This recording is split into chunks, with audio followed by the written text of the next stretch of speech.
The wagon lurched violently as the left wheel splintered against a buried boulder, throwing Evangeline Moreau forward against the driver's bench with bruising force. Her mules brayed in terror, their iron shoes skittering on ice that had formed with unnatural speed across the mountain road. The leather traces groaned under the strain as the animals fought to keep their footing on the treacherous slope. Henry would have laughed at this, she thought bitterly, remembering how her husband had always mocked her cautious nature. "Ma petite worried about everything," he'd say in that charming accent that had once made her forget his failings. Trust Henri to make everything right. But Henri was 6 months in his grave now, and the only thing he'd made right was the mess she was left to clean up. The memory of their last argument flashed through her mind. Henri drunk again, waving a fistful of promissory notes, and boasting about the stupid trappers who trusted his word. She'd tried to warn him that his inflated prices and shoddy goods would catch up with him eventually, but he'd only laughed and poured another whiskey. 3 days later, his horse had thrown him into a creek bed, and she'd found herself alone with a farm full of debts and a conscience that wouldn't let her ignore them. The left trace snapped with a sound like a gunshot. The wagon tilted sickeningly as the panicked mules bolted forward, dragging the broken conveyance toward the edge of Morrison's Gulch. Evangeline grabbed desperately for the reins, but the leather strips burned through her numb fingers like water. The wagon bed exploded into splinters. Suddenly she was airborne, tumbling through crystalline air toward the blue-shadowed crevasse that yawned beneath the mountain trail. Her fingers found desperate purchase on a weathered fence post, the wood so cold it seared her skin like a branding iron. She hung there, her wool traveling dress torn at the shoulder, her chemise visible through the rent fabric, a scandal that seemed absurdly trivial given her circumstances. Below her boots, the ravine dropped into darkness that promised no redemption. Wind shrieked through the gap, carrying the bitter perfume of pine and something else, something wild and carnivorous that made her heart hammer against her ribs. Her right boot slipped. The fence rail creaked ominously under her weight. "Don't move." The voice came from above, calm and measured despite the chaos. A shadow fell across her, and she glimpsed a figure on horseback, man and mount, both wreathed in steam that rose from their bodies in the frigid air. A lariat dropped beside her face, the hemp rope coarse against her cheek. "Loop it under your arms," the voice commanded with quiet authority. "Now." Her fingers fumbled with the rope so numb she could barely distinguish the fibers.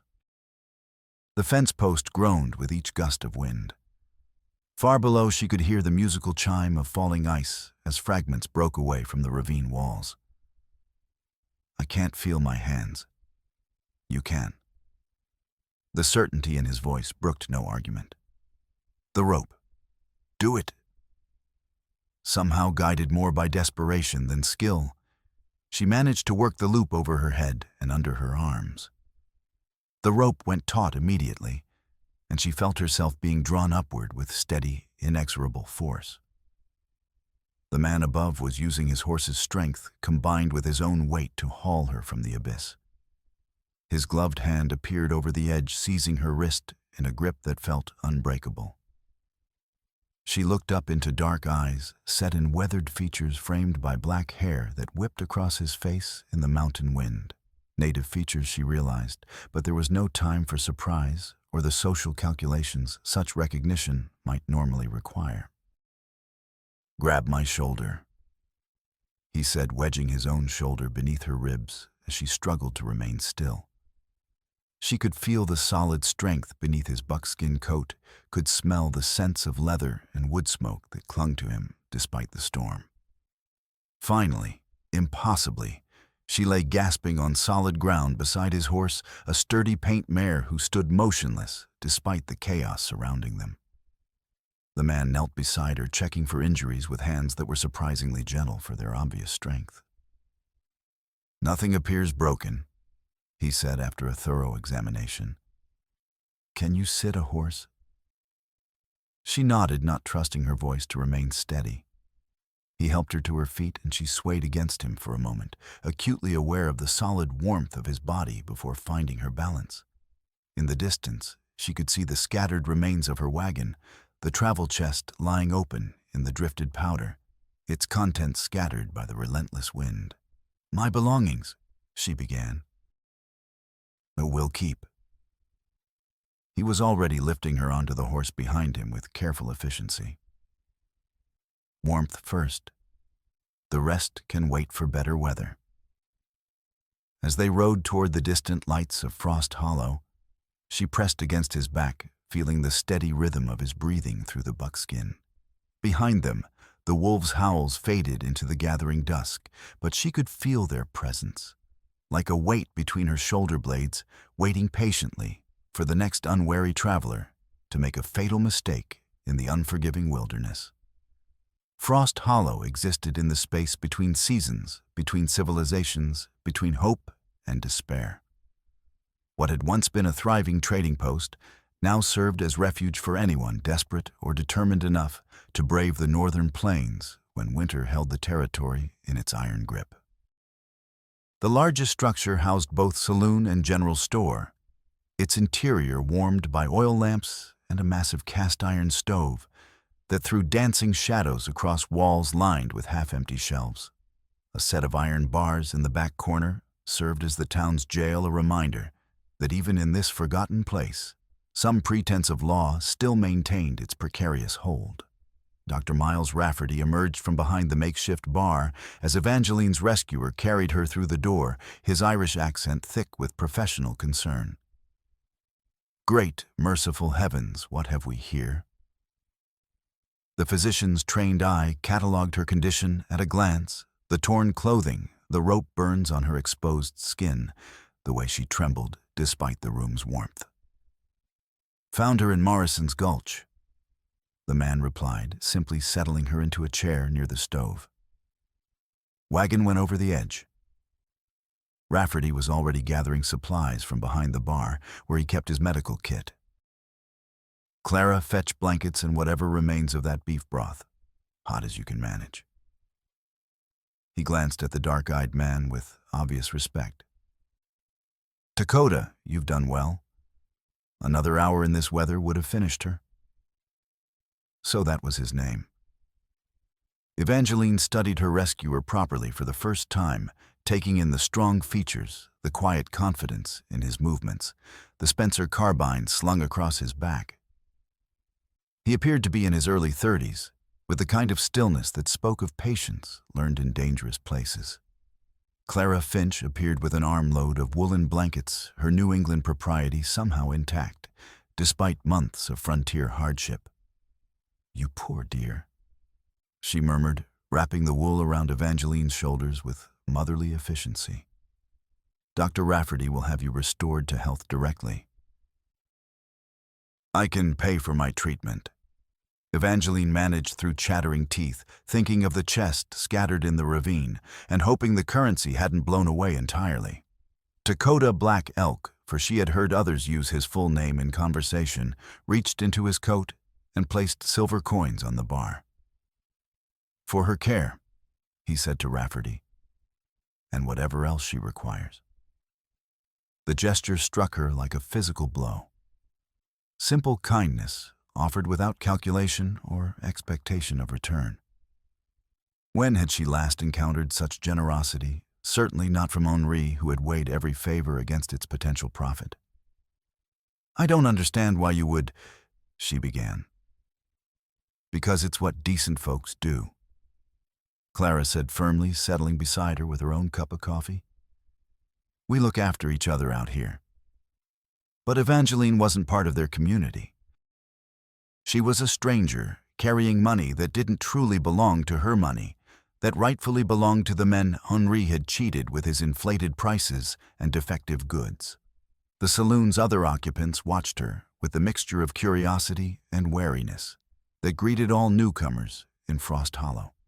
A boy of perhaps 16 sat near the stove, whittling and stealing glances when he thought no one noticed. An older man with a tarnished marshal's badge pinned to his vest, hunched over his coffee, his scarred face bearing the marks of old violence. And then there were others' faces that showed the strain of men pushed to their limits. Miners from the Silver Notch claim sat huddled together, speaking in whispers and glancing nervously toward the door. Their clothes were patched and worn, and their expressions bearing the hollow look of people who'd lost more than they could afford. "French-Canadian by your accent," Clara observed. "Quebec was," Evangeline replied. "My husband and I maintained a farm near Trois-Rivières. He passed last spring." The pain remained, but it had settled into something she could carry without it consuming her entirely. "My condolences for your loss. What brings you to our little settlement?" "Obligations," Evangeline said carefully. "My husband conducted business with trappers who work this territory. I've come to settle accounts." It was truth, if not the complete truth. The ledger pages sewn into her corset told a more complicated story of transactions conducted in bad faith of goods sold at twice their worth to men who trusted Henri's word of promises, made and broken for the sake of profit. As the evening wore on, Evangeline began to notice troubling patterns in the saloon's atmosphere. Conversations would stop abruptly when certain subjects arose. Men would glance toward the stairs leading to the rooms above, where she assumed travelers might lodge with expressions that suggested fear rather than mere curiosity. It was young Jory Pike, the whittling boy, who first gave voice to what everyone seemed reluctant to discuss. "Ain't right what happened to Cornelius," he muttered, his knife pausing in its work. "Man was sick as a dog, and they wouldn't even let Doc Rafferty look at him." Dr. Rafferty's face darkened. "Jory, perhaps we shouldn't." "Shouldn't what? Tell the truth." The boy's voice carried the reckless courage of youth. "Everyone knows Cutter's got this whole town by the throat. Won't let anyone leave, won't let supplies come in unless they go through him first. And now poor Cornelius is dead because that snake Keever wouldn't unlock the jail door." A heavy silence fell over the room. In that silence, Evangeline heard the scratch of her own breathing, and the pop of settling wood in the stove, and underneath it all, a sound that made her skin crawl, the rattle of chains from the jail area. "There's someone in there now?" she asked quietly. "Thomas Brennan," Clara whispered. "Accused of stealing blasting caps from the mine. He's been coughing blood for 3 days, and they won't let anyone treat him." The name struck Evangeline like a physical blow. Thomas Brennan, she knew that name from Henry's ledgers. A trapper who'd bought an expensive rifle from her husband, a rifle that had misfired during a crucial hunt and left him with permanent injuries to his right hand. "What proof do they have?" she asked. "Proof." Jory's laugh was bitter. "Since when does Ephraim Cutter need proof he owns the mine? He owns half the buildings in town, and he's got enough hired guns to make sure nobody asks too many questions." "Jory, Dr. Rafferty warned, but his heart wasn't in the reprimand. It's true, and everyone knows it. Hell, he's probably listening right now." The boy gestured toward the ceiling with his whittling knife. "Got ears everywhere, does Mr. Cutter." As if summoned by the mention of his name, footsteps began descending the stairs from the upper floor. Heavy boots moving with the confidence of a man who owned everything he surveyed. Ephraim Cutter appeared at the bottom of the stairs like a player making his entrance on stage. Perhaps 55 years of age, well-dressed by frontier standards, with light-colored eyes that seemed to catalog everything they encountered. Behind him followed 2 men, one tall and nervous-looking, the other built like a prize fighter and carrying himself with professional swagger. "Good evening, friends," Cutter said, his voice carrying across the suddenly quiet room. "I trust everyone is enjoying their evening." His gaze swept across the gathered faces before settling on Evangeline with obvious interest. "And who might this be? A new face in our little community." Evangeline Moreau. She replied carefully, not offering her hand. French by the accent. Quebec, perhaps? When she nodded, Cutter's smile widened with apparent pleasure. Excellent. I conduct considerable business with your former countrymen. Trappers mostly working the beaver streams north of here. Perhaps you're acquainted with some of them. The question seemed casual, but Evangeline caught the calculating look in those light eyes. He was fishing for information, though she couldn't yet determine why. I might be, she said neutrally. Outstanding, always pleasant to meet someone with connections in the trade. Cutter gestured to his companions. Allow me to introduce Saul Keever, my business associate, and Marshall Trask, our local representative of law and order. Kyakursum, Keever touched his hat brim with mock courtesy, revealing the butt of a Merwin and Hulbert revolver holstered at his hip. The weapon was well maintained and positioned for quick access, not the gun of a man who expected to give warning before shooting. Marshall Trask nodded stiffly, his scarred face revealing nothing of his thoughts. But Evangeline caught something in his eyes, a flicker of what might have been apology or warning gone so quickly, she couldn't be certain she'd seen it at all. Mrs. Moreau was just telling us about some business obligations she's come to settle. Clara said, her tone carefully neutral. Obligations. Cutter's interest sharpened visibly. How fascinating.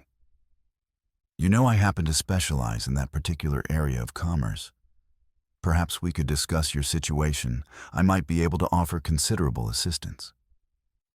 Before Evangeline could respond, a fit of violent coughing erupted from the jail area. The sound was wet and desperate, punctuated by gasps that spoke of lungs filling with fluid. Everyone in the saloon could hear it, but no one moved to help. Shouldn't someone? Evangeline began. The prisoner is receiving appropriate care, Keever said coldly. No need for civilians to concern themselves. He's dying, Dr. Rafferty said quietly, his medical training overriding his caution. At least let me examine him. The prisoner is being held on serious charges, Cutter replied smoothly. Until those charges are resolved, I'm afraid security concerns must take precedence over other considerations. Another fit of coughing echoed through the room, weaker this time. Evangeline felt her hands clench into fists as she recognized the deliberate cruelty of the situation. They were letting a sick man die to make a point about their power. What exactly is he accused of? She asked. Theft of mining property. Specifically blasting caps that could be used to sabotage operations or endanger the community. Cutter's voice carried the reasonable tone of a man discussing obvious facts. Very serious business theft of explosives. But Evangeline was thinking of Henri's ledgers of the mining supplies her husband had sold at inflated prices throughout the territory. How many of those blasting caps had originally been sold by Henri at twice their worth? Was this man being punished for stealing materials he'd already been cheated for once? The coughing from the jail had stopped. In the silence that followed, everyone in the room understood what that silence meant. To hell with you. Dr. Rafferty whispered, his Irish accent thick with grief and rage. Doctor, Cutter said mildly. I'd suggest you remember that inflammatory language can be misinterpreted as seditious sentiment. We wouldn't want any misunderstandings about your loyalty to this community. The threat was delicately phrased, but unmistakable. Evangeline watched as the physician's face went white with suppressed fury, his hands trembling with the effort of restraining himself. The body will need to be removed, Marshall Trask said quietly, his voice carefully neutral. In the morning, Cutter replied. No need to disturb the evening's sociability. He turned back to Evangeline with his cold smile restored. Now, where were we? Ah, yes, your business obligations. I do hope you'll consider my offer of assistance. The territory can be treacherous for someone without proper connections. Evangeline felt the weight of every eye in the room as the moment stretched between them. Thomas Brennan was dead, a man her husband had cheated now, dead in a jail cell, while accused of stealing materials he'd likely been overcharged for in the first place. The symmetry was ugly and deliberate. "I prefer to handle my own affairs," she said finally. Of course. Independence is an admirable quality. Still, accidents occur. Roads become impassable. Winter storms can be so unpredictable. Cutter's smile never wavered. It would be tragic if something happened to delay your journey indefinitely. With that parting shot, Cutter moved away, his companions following like well-trained hounds. But Evangeline could feel their attention lingering on her table, a weight that made her skin crawl with unease. "You handled that well," Lakota said quietly once they were out of earshot. "Did I?" Evangeline's hands trembled slightly as she reached for her coffee cup. "I feel as though I've just painted a target on my back." "You have." Dakota's honesty was refreshing after Cutter's veiled threats. "The question is what you intend to do about it." Evangeline looked around the saloon at faces marked by fear and resignation. These people lived under Cutter's thumb, watched him let men die from neglect, saw him squeeze their community like a fist around a throat. And now she was here with money that might help some of them if she could find a way to complete her mission without getting everyone killed. "I'm going to pay the debts I came to pay," she said finally. "All of them. Starting with whatever Thomas Brennan was owed. Even if it increases your danger. Especially then." Evangeline met his gaze steadily. Some obligations are worth any risk. For the first time since she'd met him, Lakota Black Elk smiled a brief fierce expression that transformed his entire countenance. "Good," he said simply. "Then we understand each other perfectly." But across the room, she noticed Marshal Trask watching their conversation with what looked like approval, an expression that seemed oddly at variance with his supposed loyalty to Cutter. When he realized she'd noticed, he returned his attention to his coffee. But the moment left her wondering if there might be more to the situation than she'd initially understood. The next morning brought news that changed everything. Jory Pike burst through the saloon doors with the desperate speed of someone carrying word of disaster. "Stage roads blocked," he announced, breathless from his run. "Avalanche came down in the night, completely buried the pass." Dr. Rafferty looked up from his morning coffee with concern. "How completely?" "Clara heard it from the stage station. Won't be cleared until spring thaw. Maybe longer if we get more storms." Jory's eyes were bright with the excitement of youth confronting catastrophe.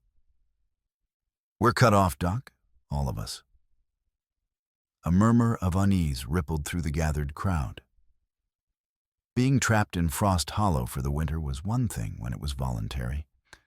Being trapped when escape routes were permanently blocked was another matter entirely. "How convenient," Lakota observed quietly, but his voice carried a note that made Evangeline look at him sharply. "What do you mean?" "Avalanches don't usually happen on clear nights with no wind." His dark eyes met hers with grim understanding. "And they certainly don't block passes so thoroughly that experienced mountain men can't find alternate routes." The implication hit her like cold water. "You think it was deliberate?" "I think Ephraim Cutter is a man who likes to control his circumstances, and trapped people are easier to control than free ones." Before Evangeline could respond, the sound of boots on the stairs announced Cutter's arrival. He descended into the main room like a king, entering his court flanked by Keever and 3 other men she hadn't seen before, rough-looking individuals with the posture of professional gunmen. "Good morning, friends." Cutter announced, his voice carrying easily across the room. I trust everyone slept well despite the unfortunate events of the night.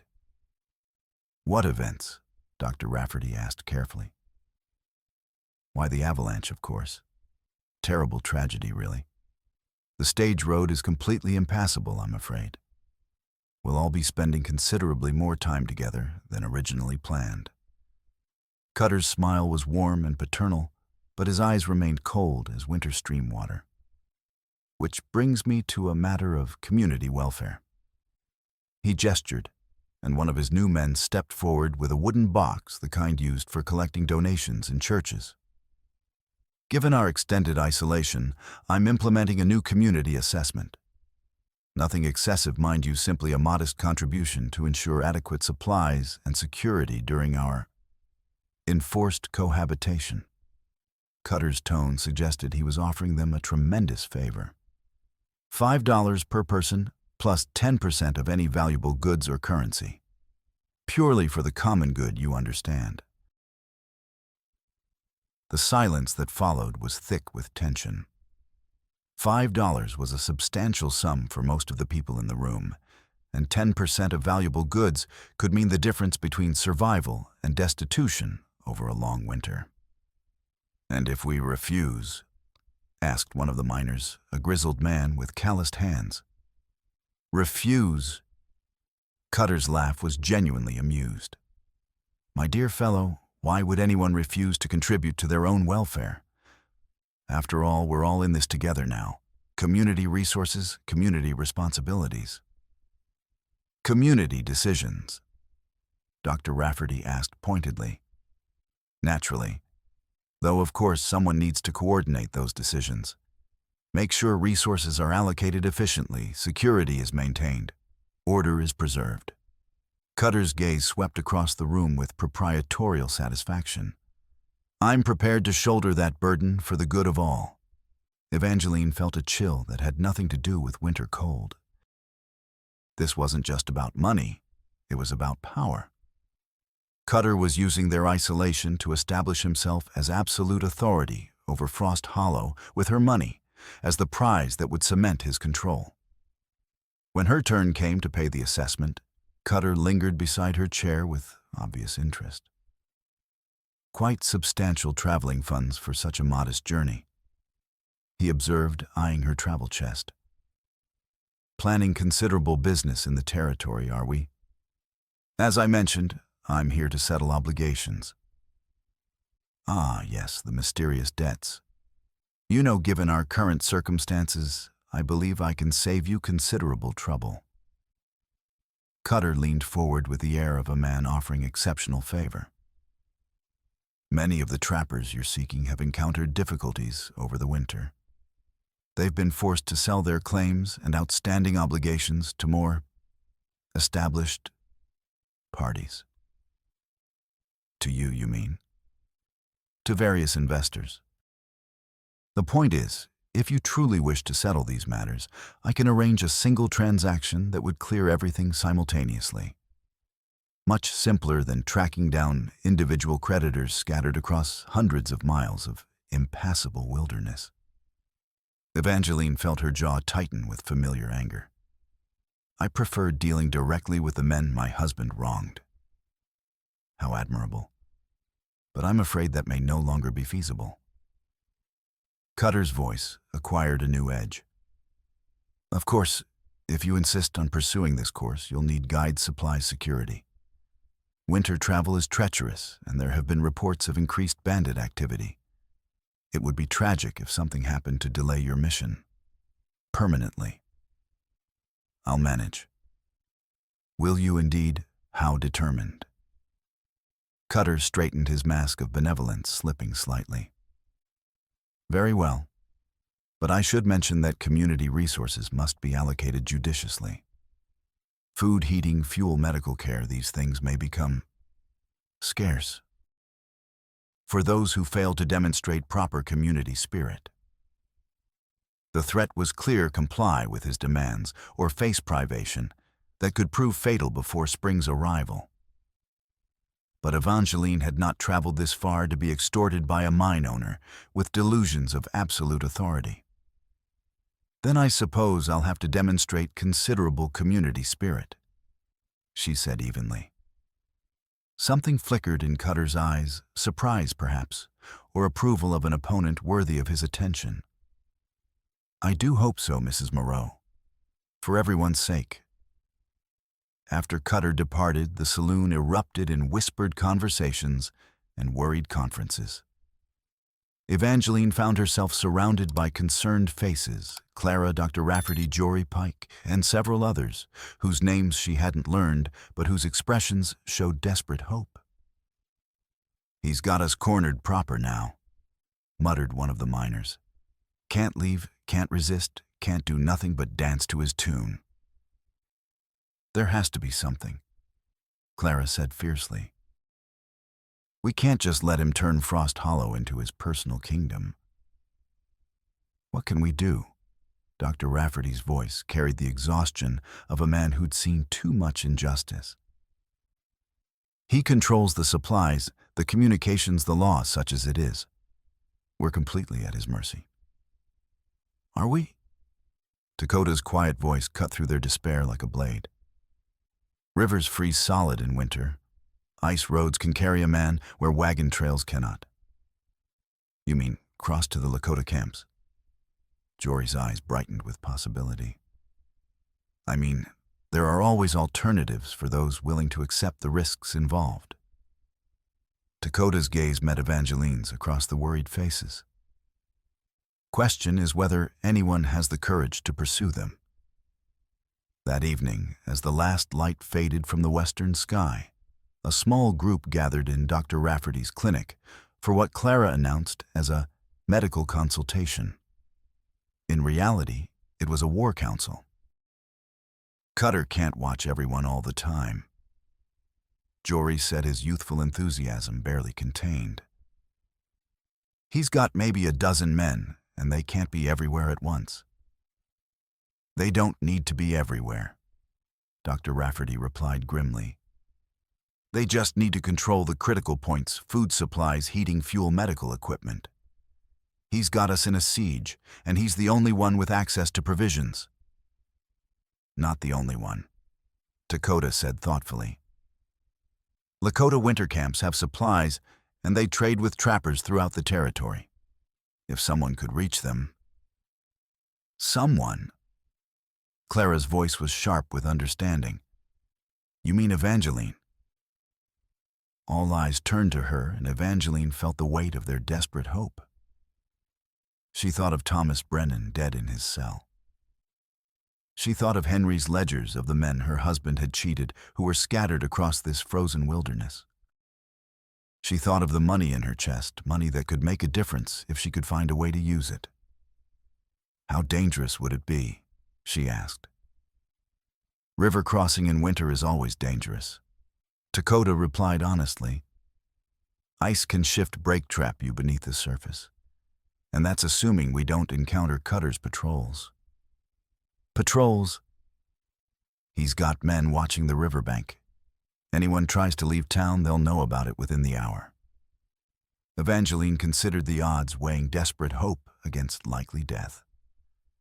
Around her, the faces of good people waited for her decision. People who'd shown her kindness, people who deserved better than Cutter's tyranny. "When do we leave?" she asked. The smile that crossed Dakota's face was fierce and proud. "Tonight. Moon's dark and there's a storm coming in. Perfect cover for crossing."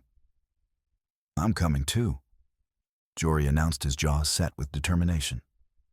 "Absolutely not," Dr. Rafferty said firmly. "This is work for adults." "I know every path and hideout within 10 miles of this town," the boy replied. "And I'm small enough to move without being seen.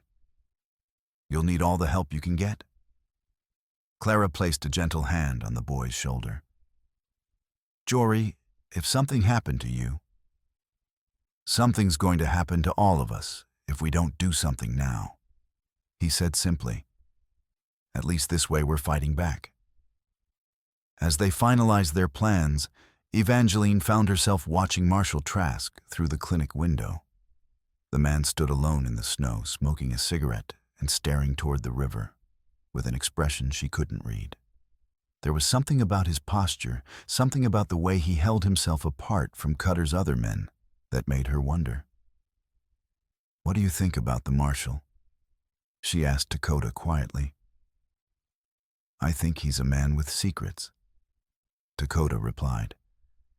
"Whether those secrets help us or hurt us remains to be seen." As if sensing their observation, Trask turned toward the clinic window. For a moment, his eyes met Evangeline's through the frost-covered glass. He touched his hat brim in a gesture that might have been courtesy or might have been something else entirely, then walked away into the swirling snow. The storm struck with savage intensity just as they prepared to leave.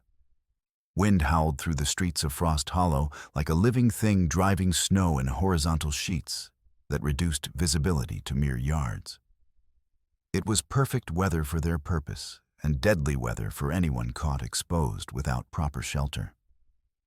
"Stay close," Dakota warned as they slipped out the clinic's back door. In this weather, getting separated means dying alone. They moved through the town like ghosts, keeping to alleys and shadows, pausing frequently to listen for signs of pursuit.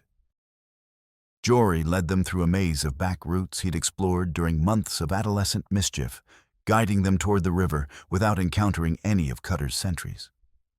The frozen waterway loomed before them, like a highway into the unknown. Ice stretched across the dark water, its surface gleaming dully in the storm-filtered moonlight. But how thick was that ice? Would it hold their weight, or would it crack and plunge them into water so cold it would stop their hearts within minutes? Testing the ice will take time, Dakota said, producing a long willow branch from beneath his coat. And time is something we don't have much of. Even as he spoke, they could hear voices behind them. Cutter's men calling to each other through the storm, and their shouts growing closer as they worked their way systematically through the town's back streets. "They know we're gone," Evangeline whispered. "Then we move fast and hope the ice holds." Dakota stepped onto the frozen surface, probing ahead with his branch, while gesturing for them to follow. "Single file. Step where I step. If the ice starts to crack, don't run spread out to distribute the weight." The crossing felt like it took hours, though it couldn't have been more than 20 minutes. Every step was a gamble, every creak of ice beneath their feet a potential death sentence. Behind them, the lights of Frost Hollow grew dim and distant, while ahead lay only darkness and the promise of uncertain refuge. They were halfway across when the ice began to sing. It was a sound Evangeline had never heard before, a deep musical note that seemed to rise from the depths of the frozen river itself. The ice was shifting, responding to changes in temperature and current that could mean safety or disaster. "Keep moving," Dakota commanded, but she could hear the tension in his voice. Almost there. The far bank seemed impossibly distant through the driving snow. Evangeline's feet were numb inside her boots, her fingers stiff with cold despite her gloves. Behind them, she could see the bobbing lights of lanterns as Cutter's men reached the riverbank and began their own pursuit. There. Jory pointed through the storm toward a faint glow in the distance. Smoke from the campfires. But even as he spoke, a new sound reached them through the wind, the crack of rifle fire from the bank behind them. Cutter's men were shooting, though whether they could see their targets in the storm was questionable. A bullet whined off the ice near Evangeline's feet, sending up a spray of frozen chips. Another shot followed closer this time, and she realized that the muzzle flashes were giving the gunman just enough light to aim by. "Run!" Dakota commanded, abandoning caution for speed. "The ice will hold or it won't, but staying here means certain death." Outrdu, they ran across the singing ice, and their feet slipping and sliding on the treacherous surface, while bullets cracked around them like deadly hail. The ice groaned and flexed beneath their pounding steps, but it held barely until they stumbled up the far bank into the comparative safety of the tree line. "Made it!" Jory gasped, his young voice high with exhilaration and terror. "First part," Dakota corrected grimly. "Now we have to reach the camp and convince them to help us." But as they pushed through the snow-laden forest toward the distant glow of the Lakota fires, Evangeline couldn't shake the feeling that their real troubles were just beginning. Behind them, Cutter's men were already organizing a pursuit that would follow them across the river as soon as the storm passed. And ahead lay negotiations with people who had every reason to distrust white strangers bearing tales of injustice and promises of redemption. Still, for the first time since arriving in Frost Hollow, she felt like she was moving towards something rather than just away from her past. The money sewn into her corset represented more than just restitution. Now it had become a weapon in a larger fight for the soul of a community. A weapon she intended to use. The Lakota winter camp was larger than Evangeline had expected, perhaps 30 lodges, arranged in a protective circle with horse herds picketed nearby despite the storm. As they approached through the swirling snow, dogs began barking and armed men emerged from the warm glow of the lodges to observe their arrival. Dakota called out in Lakota, his voice carrying easily across the camp, despite the wind. The response came from an elderly man, wrapped in a buffalo robe, his weathered face creased with what might have been amusement or suspicion. "He wants to know why white people cross frozen rivers in the middle of a blizzard." Dakota translated. "It's a reasonable question. Tell him I've come to pay debts." Evangeline replied, her breath forming ice crystals in the frigid air. "Tell him I want to make things right." The exchange that followed was longer and more complex, with several other men joining the conversation. Evangeline caught occasional English words, mixed in with the Lakota names she recognized from Henry's ledgers, amounts that made her wince when she calculated them in her head. Finally, Dakota turned back to her. "They know about your husband's business dealings. Some traded with him directly, others know men who did. They're willing to hear what you have to say. And they think you're either very brave or very foolish to come here in winter with armed men pursuing you. What do you think?" Dakota's smile was brief but genuine. "I think both can be true simultaneously." They were led to the largest lodge where a fire crackled in the center pit, and the air was thick with the scent of sage and wood smoke.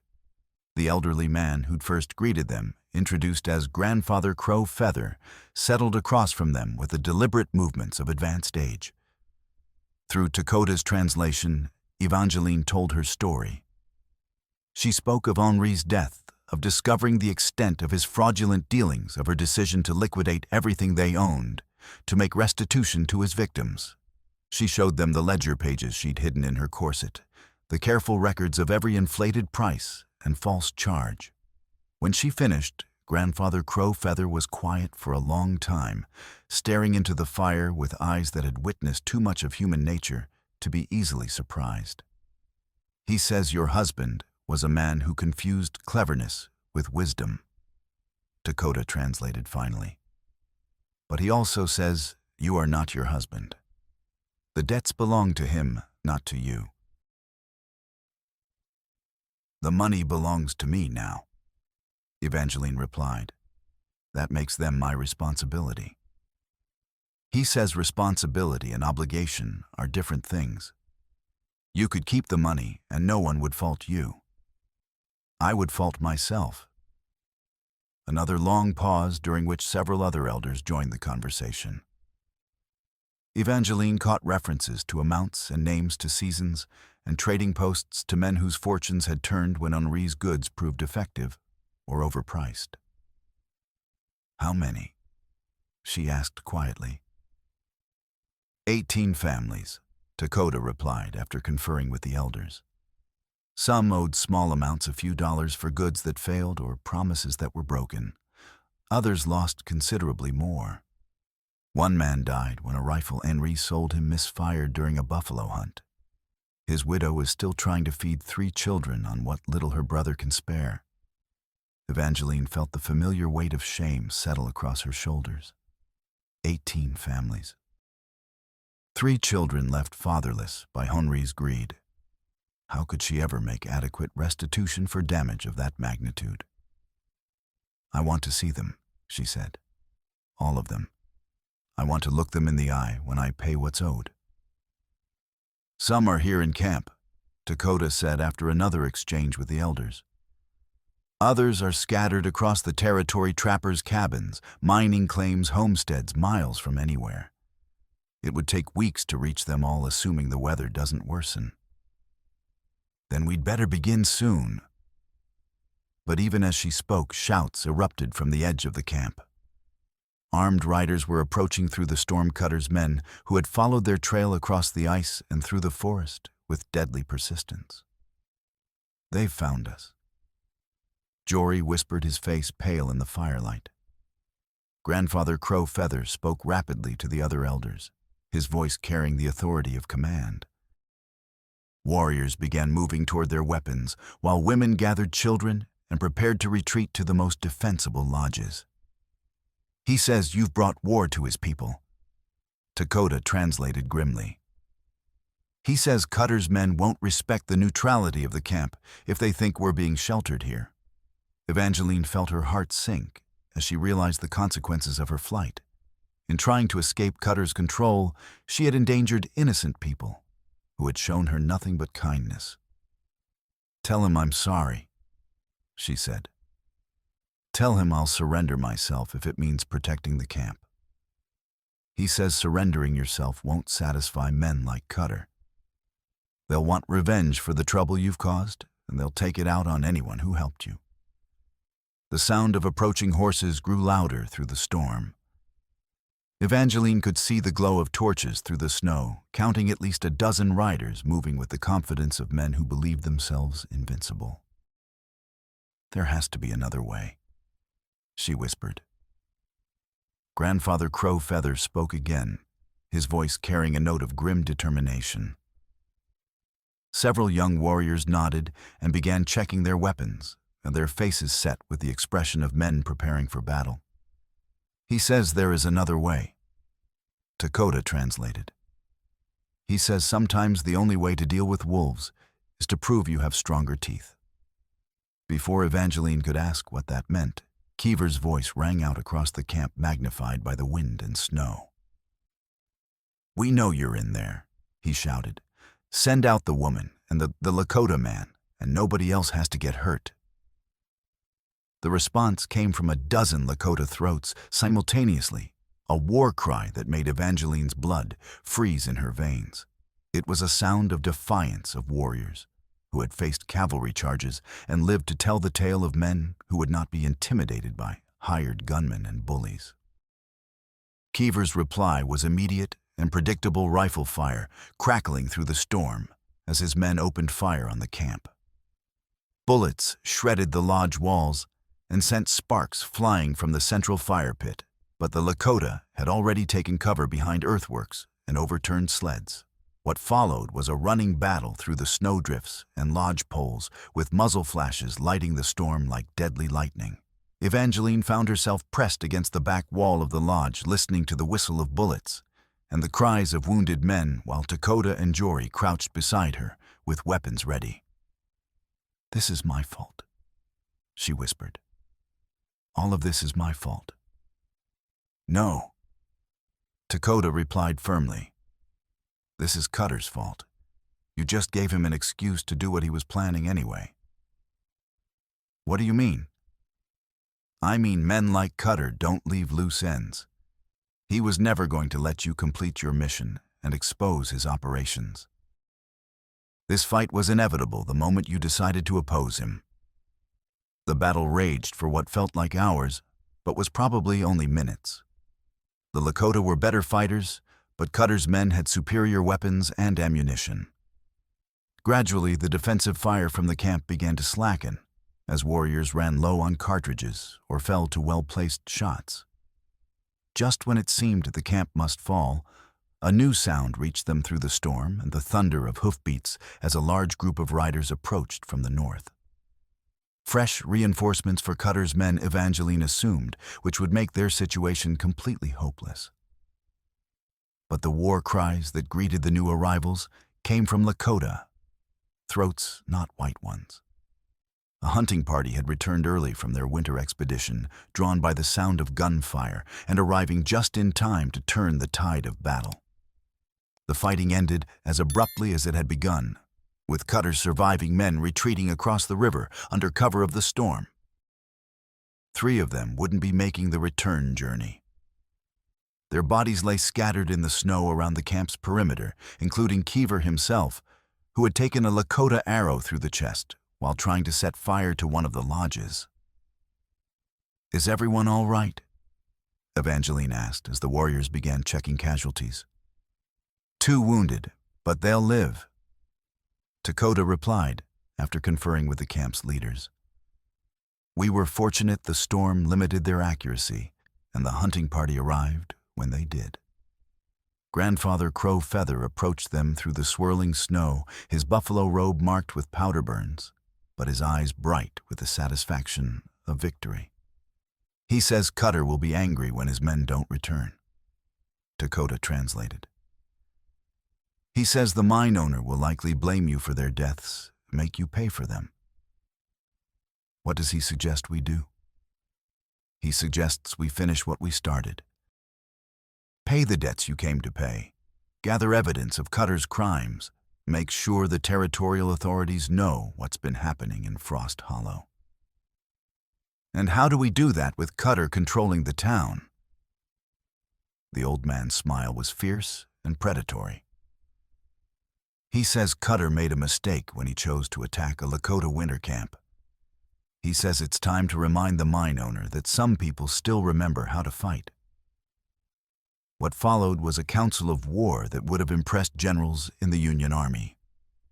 Maps were drawn in the snow, showing the layout of Frost Hollow and the positions of Cutter's remaining men.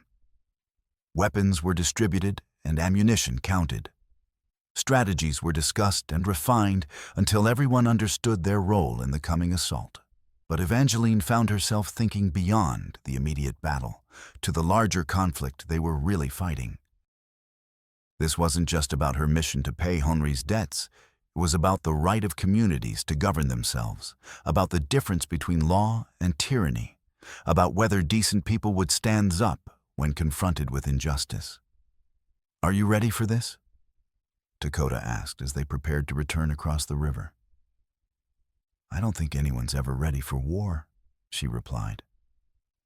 "But sometimes war comes whether you're ready or not. This could get ugly. People are going to die, probably people we know and care about." Evangeline thought of Thomas Brennan coughing his life away in a jail cell, while Cutter's men stood guard and refused him medical care. She thought of the families Henry had cheated struggling through winter because they couldn't afford proper supplies. She thought of the fear in the faces of Frost Hollow's residents ground down by months of Cutter's increasing tyranny. "People are already dying," she said simply. "At least this way they're dying for something that matters." As they prepared to cross the ice once more, this time accompanied by 24 Lakota warriors who moved through the storm like vengeful spirits, Evangeline felt a strange sense of peace settle over her. Whatever happened in the hours ahead, she would face it knowing she had chosen the difficult right over the easy wrong. Henry's debts would be paid one way or another. And if she died in the attempt, at least she would die as herself, rather than as an extension of her husband's failures. Behind them, the Lakota camp settled into watchful quiet, with sentries posted and weapons ready, in case Cutter decided to send reinforcements. Ahead lay Frost Hollow, where a reckoning 6 months in the making was finally about to unfold. The ice sang beneath their feet as they crossed, but this time, the sound seemed less ominous than triumphant, the voice of a river, welcoming warriors home from battle. They returned to find Frost Hollow transformed into an armed camp. Cutter had used the hours during the storm to consolidate his control, posting armed guards at every major building and establishing checkpoints at the main intersections. The saloon had been converted into a makeshift fortress, with rifle barrels protruding from hastily constructed firing ports in the windows. Even the church had been occupied, its bell tower turned into a sniper's nest overlooking the entire town. "He's prepared for a siege," Dakota observed from their concealed position in the livery stable's hayloft. "Expects us to come charging down Main Street like cavalry." "What do you suggest instead?" asked Walking Bear, the leader of the Lakota War Party, who spoke excellent English despite his traditional appearance. "We give him what he expects," Evangeline said quietly, studying the town's layout through a gap in the barn boards. "But not where he expects it." Both men looked at her with surprise, and she realized this was the first time she'd offered tactical advice during their planning sessions. "Explain," Dakota said. "Cutter's positioned his men to defend against an attack from the river. That's where he expects us to come from. But what if we split up, create a diversion at the main checkpoint, while the real assault comes from somewhere unexpected?" "The mine," Walking Bear said immediately, understanding her logic. "Attack from the Silver Notch claim, and we can strike the town from the south while his attention is focused north." "Exactly. And if we time it right, we can trap his forces between two fires." Dakota's smile was fierce with approval. "When did you become a strategist?" "When I realized that paying debts requires more than just good intentions." Evangeline felt a strange calm settling over her, the same feeling she'd experienced during her most difficult decisions over the past months. "Sometimes you have to fight for the right to do what's right." They spent the next hour coordinating their approach using hand signals and whispered conferences to avoid alerting any sentries who might be watching the stable. Jory proved invaluable during this phase, his knowledge of the town's hidden passages and back alleys, allowing them to position warriors throughout Frost Hollow without being detected. "Remember," Walking Bear instructed his men in Lakota, "we want Cutter and his lieutenants alive if possible. Dead men can't confess to their crimes." "And if they resist?" asked one of the younger warriors. "Then we give them the same mercy they showed Thomas Brennan."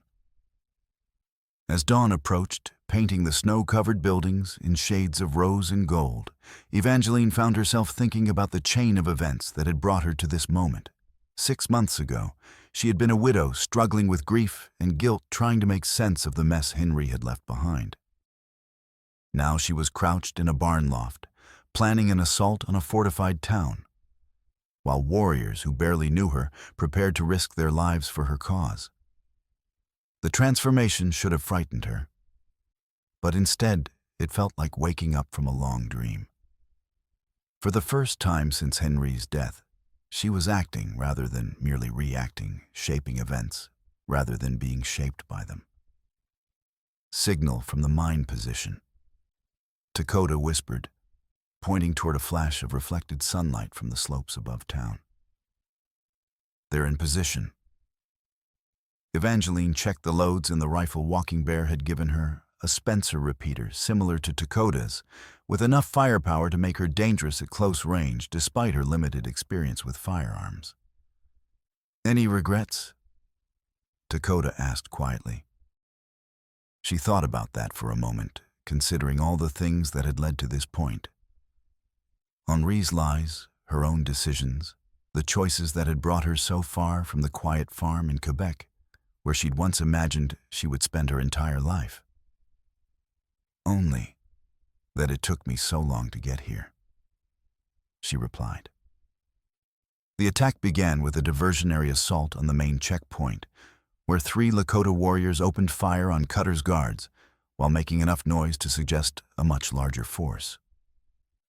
As expected, Cutter's men responded by concentrating their defensive fire on that position, leaving the southern approaches temporarily undefended. That was when the real assault began. Evangeline found herself running through back alleys she'd never seen before, following Lakota and two warriors as they worked their way toward the saloon where Cutter had established his command post. Behind them, she could hear the crack of rifle fire and the shouts of men engaged in deadly combat. But her world had narrowed to the immediate challenges of staying alive and keeping up with her companions. They reached the back of the saloon, just as the building's defenders realized they were under attack from multiple directions. Through the rear window, Evangeline could see Cutter himself standing at the bar, a rifle in his hands, and his face twisted with fury as he shouted orders to his remaining men. "There," she whispered, pointing toward a second-floor window where lamplight revealed the silhouette of someone moving around what was obviously an office. "His private rooms. That's where he'll keep his records." "Can you climb?" Lakota asked, eyeing the wooden trellis that ran up the building's back wall. "I can try." "Don't try. Do it. Our lives depend on getting that evidence."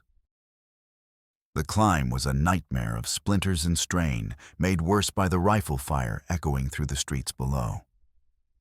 But Evangeline forced herself to focus on each individual handhold, each step up the increasingly precarious trellis, until she finally reached the second-floor window. The latch was unlocked, a piece of overconfidence that would prove to be Cutter's undoing. Evangeline slipped through the window into what was obviously the mine owner's private office, her boots making soft sounds on the carpeted floor. The room was a monument to Cutter's ego-expensive furniture paintings of dubious taste, and a massive desk covered with papers that revealed the full scope of his criminal enterprise.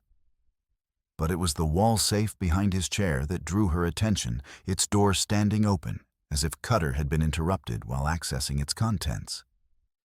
Inside the safe, she found a treasure trove of incriminating evidence: forged documents showing fictitious debts, correspondence with associates in other territories discussing expansion of the operation, payment records for men killed or intimidated, and most damning of all, a leather portfolio containing what appeared to be Henri's personal papers, including a partnership agreement that made her husband a full partner in Cutter's scheme. The revelation hit her like a physical blow. Henri hadn't just been cheating individual trappers and miners. He had been part of a larger conspiracy designed to systematically defraud honest men throughout the territory. The debts she'd come to pay weren't just the result of her husband's personal greed. They were part of a calculated campaign of theft and intimidation. Her husband hadn't just been a cheat.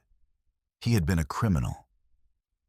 But even as the knowledge threatened to overwhelm her, Evangeline forced herself to keep searching.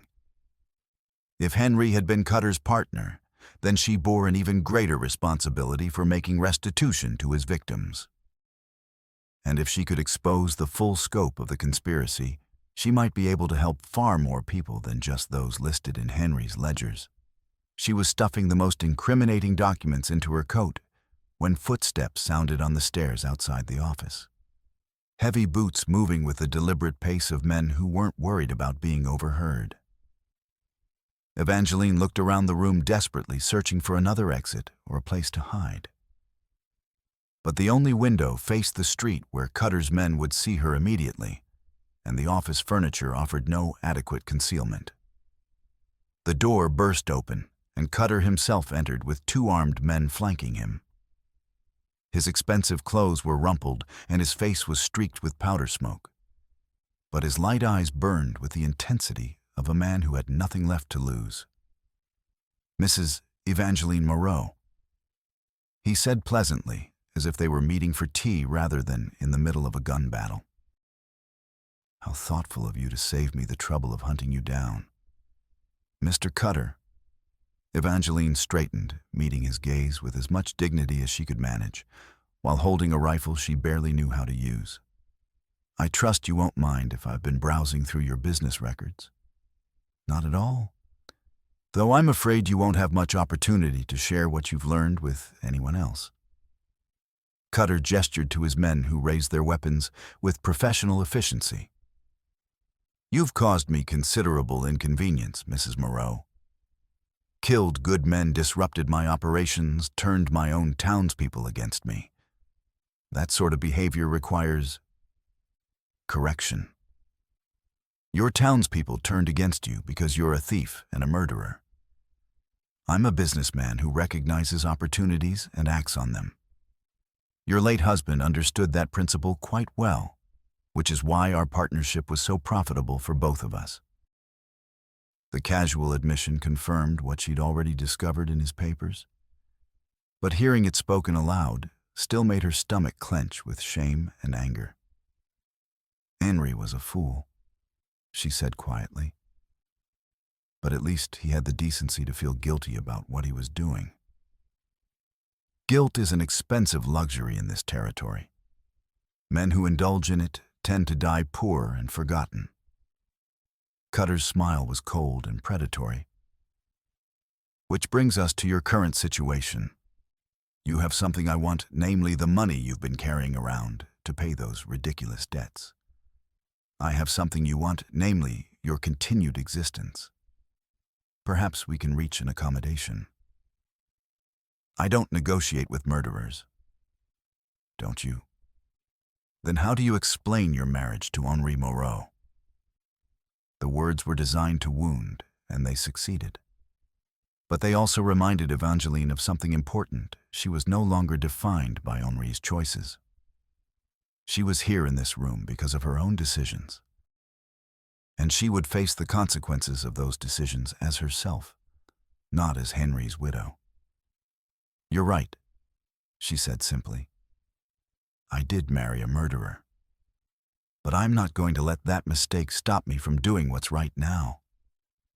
Cutter's expression darkened with genuine anger for the first time. Very well. If you insist on dying for your principles, I'm happy to accommodate you. But first, I think you should know that your Indian friends won't be coming to rescue you. My men have them pinned down at the checkpoint, and it's only a matter of time before... His words were cut off by the sound of breaking glass as the office window exploded inward. Dakota came through the opening in a shower of crystal shards, his carbine blazing as he engaged Cutter's men in the confined space of the office. What followed was chaos muzzle flashes in the lamplight, the acrid smell of gunpowder furniture splintering under the impact of rifle bullets. Evangeline dove behind Cutter's desk as lead flew overhead, clutching the stolen documents against her chest while trying to avoid the deadly crossfire. When the shooting stopped, one of Cutter's men was dead and the other was wounded, his gun arm hanging useless at his side. Cutter himself had taken cover behind an overturned bookshelf, his rifle trained on the spot where Dakota crouched beside the shattered window. Touching. Cutter said, his voice steady despite the blood trickling from a cut on his forehead. The noble savage rescuing the helpless white woman. Very romantic. But I'm afraid this is where your story ends. Is it? Asked a new voice from the doorway. Marshal Trask stepped into the office with his gun drawn, but instead of pointing it at Dakota and Evangeline, he aimed it directly at Cutter's head. Deputy U.S. Marshal William Trask, he announced formally. Ephraim Cutter, you're under arrest for fraud, conspiracy, murder, and about a dozen other federal crimes. The silence that followed was thick with tension and disbelief. Cutter's face went through a range of expressions, surprise, calculation, and finally, a kind of grudging respect. How long? He asked quietly. 6 months. Territorial authorities have been investigating reports of unusual activity in this area, people disappearing, claims being seized under questionable circumstances, debts that didn't match any legitimate records. And you've been building a case against me all this time. Building a case, gathering evidence, waiting for an opportunity to take you and your organization down simultaneously. Trask's gun never wavered from its target. Mrs. Moreau's arrival provided that opportunity. Evangeline struggled to process this revelation. You've been working against him from the beginning. From the day I arrived in Frost Hollow. Though I have to admit, your methods were more direct than anything I had planned. The sound of approaching footsteps announced the arrival of more people. Dr. Rafferty Clara Jory Pike and several of the townspeople who had been liberated when the Lakota assault overwhelmed Cutter's remaining men. Is it over? Clara asked, her voice barely above a whisper. It's over, Trask confirmed, but he kept his weapon trained on Cutter, while one of the Lakota warriors relieved the mine owner of his rifle and bound his hands with rawhide cord. As the immediate tension began to fade, Evangeline found herself looking around the devastated office at the evidence of Cutter's crimes scattered across the floor. Henri's partnership agreement lay among the other papers, its neat handwriting a final testament to her husband's betrayal of everything she had believed about their life together. What happens now? She asked. Now we rebuild, Dr. Rafferty said firmly. Cutter's assets will be seized to compensate his victims. The seizure is entered into territorial custody pending court adjudication. Interim distributions to victims are administered as federal escrow under the Deputy U.S. Marshal. The mine will operate under legitimate management. Frost Hollow gets a chance to become the kind of community it was meant to be. And the debts I came to pay will be paid, Dakota said quietly. All of them. The evidence you found will help us locate every person Henri cheated, ensuring that true restitution can finally be made. As dawn broke fully over the mountains, painting the snow-covered landscape in brilliant gold and rose, Evangeline finally allowed herself to believe that her mission might actually succeed. But more than that, she had discovered something she hadn't expected to find in this harsh wilderness, the possibility of a future built on honest foundations rather than inherited guilt. 2 weeks later, the first of Henri's debts was paid. Certified copies of the ledgers and sworn statements are dispatched by courier to the territorial court for the spring circuit review. Evangeline stood in the ruins of what had been Cutter's private office, now converted into a temporary courthouse, where Deputy Marshal Trask was processing claims and distributing compensation. The leather portfolio containing Henri's records lay open on the scarred desk, its contents finally being used for justice rather than deception. Mary Running Bear. Trask called out, consulting the list that had been compiled from Cutter's files and Henri's partnership documents. Widow of Joseph Running Bear, who was killed when a defective rifle purchased from Henri Moreau exploded during a buffalo hunt. A woman stepped forward from the crowd of claimants, dignified, despite her worn clothing, accompanied by 3 children, whose solemn faces showed the premature wisdom of those who had learned too young that the world could be cruel. Evangeline approached her with a cloth bag containing gold coins, the weight of it substantial in her hands. $80, she said quietly. For the rifle that killed your husband, for the medical treatment you couldn't afford, and for compensation for the income his death cost your family. The woman accepted the money with quiet dignity, but Evangeline could see tears gathering in her eyes as she looked at her children. She says her husband's spirit can rest now. Dakota translated as Mary Running Bear spoke in Lakota. She says you have given her family back their honor. It was never about honor, Evangeline replied. It was about what was right. But even as she spoke the words, she knew they weren't entirely true. It had been about honor, not Henri's honor, which had been forfeit the moment he chose greed over integrity, but her own honor.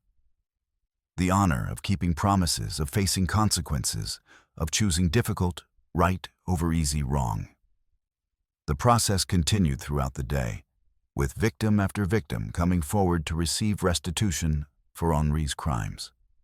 Some of the men her husband had cheated were dead. but their widows and children were still struggling with the consequences of his actions. Others had survived, but bore permanent scars, financial, physical, or emotional, from their dealings with the partnership. To each family, Evangeline offered not just money, but acknowledgement. She looked them in the eye and accepted responsibility for Henry's actions, even when they protested that the debts weren't hers to pay. "Your husband made his choices," one old trapper said as she pressed coins into his weathered hands. "You didn't have to make his wrongs into your burden." "Yes," she had replied simply. "I did."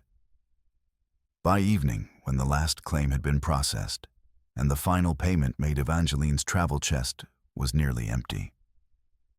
The money that had represented everything she and Henri had built together was gone, transformed into justice for the people they had wronged. But something else had taken its place, a sense of completion that she hadn't felt since Henri's death. The weight of guilt that had driven her across half a continent was finally lifting, replaced by the knowledge that she had done everything in her power to make things right. "How does it feel?" Dakota asked as they walked together through Frost Hollow's rebuilding streets. Construction crews were working to repair the damage from the battle, while new businesses were already opening to serve the community's legitimate needs. "Empty," Evangeline replied honestly. "But it's a good kind of empty, like a debt that's finally been paid." "And what happens now?" It was a question she'd been avoiding, but she knew the time had come to face it. "I could return to Quebec. There's nothing left for me there, but it's familiar." "You could," Dakota agreed neutrally. "Or I could stay here. Frost Hollow needs a schoolteacher now that Clara's decided to marry Dr. Rafferty. It needs people who understand that communities are built on trust and mutual support." "It does. And I need—" She paused, searching for the right words. "I need to build something new instead of just trying to repair what was broken." They had reached the edge of town where the rebuilt schoolhouse stood waiting for spring's arrival. The structure was modest, but solid, its windows facing east to catch the morning light and its bell tower rising toward the star-filled sky. "Building something new is harder than repairing what's broken," Dakota said finally. "Yes, but it's also more honest." As they stood together in the cold night air, Evangeline felt the last of her old life falling away like a discarded coat. The woman who had fled Quebec 6 months earlier, weighted down by guilt and obligation, defined by her husband's failures, no longer existed. In her place stood someone who had faced hard choices and made them, who had paid prices others might have considered too high, who had discovered that honor was something you built through actions rather than something you inherited through marriage. "The schoolhouse will need supplies before spring," Dakota observed. "Books, slates, paper. I know traders who work the territory, people who can get what you need at fair prices." "Will you help me?" she asked. His smile was slow but genuine. "I can't think of anything I'd rather do." When he reached over to take her hand, she didn't pull away. There was work ahead, a school to establish, a community to serve, a trust to build between peoples who had too often seen each other as enemies. But for the first time in longer than she could remember, that work felt like a beginning rather than an ending. Above them, the stars wheeled in their ancient patterns, indifferent to human struggles, but somehow blessing them with their cold light. The mountain wind carried the scent of snow and pine and the promise of spring still months away. Behind them, Frost Hollow settled into peaceful sleep, a town reborn, its people free to shape their own destiny. Ahead lay uncertainty, but uncertainty faced with hope rather than fear. Henri's debts were paid. The honor was restored. The future was theirs to build. And Evangeline Moreau, no longer Henri's widow, but simply herself, was finally ready to embrace whatever that future might hold.